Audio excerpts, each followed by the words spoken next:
مومنو، تم پر روزے فرض کیے گئے ہیں جس طرح تم سے پہلے لوگوں پر فرض کیے گئے تھے، تاکہ تم پرہیزگار بنو۔ روزوں کے دن گنتی کے چند روز ہیں، تو جو شخص تم میں سے بیمار ہو یا سفر میں ہو تو دوسرے دنوں میں روزوں کا شمار پورا کر لے۔ اور جو لوگ روزہ رکھنے کی طاقت رکھیں لیکن رکھیں نہیں، وہ روزے کے بدلے محتاج کو کھانا کھلا دیں۔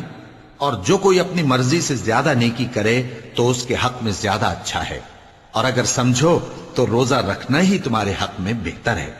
روزوں کا مہینہ رمضان کا مہینہ ہے، جس میں قرآن اول نازل ہوا، جو لوگوں کا رہنما ہے اور جس میں ہدایت کی کھلی نشانیاں ہیں، اور جو حق و باطل کو الگ الگ کرنے والا ہے۔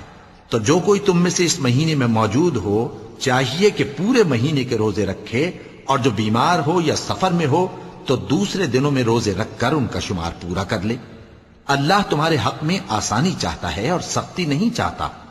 اور یہ آسانی کا حکم اس لیے دیا گیا ہے کہ تم روزوں کا شمار پورا کر لو، اور اس احسان کے بدلے کہ اللہ نے تم کو ہدایت بخشی ہے، تم اس کو بزرگی سے یاد کرو اور اس کا شکر کرو۔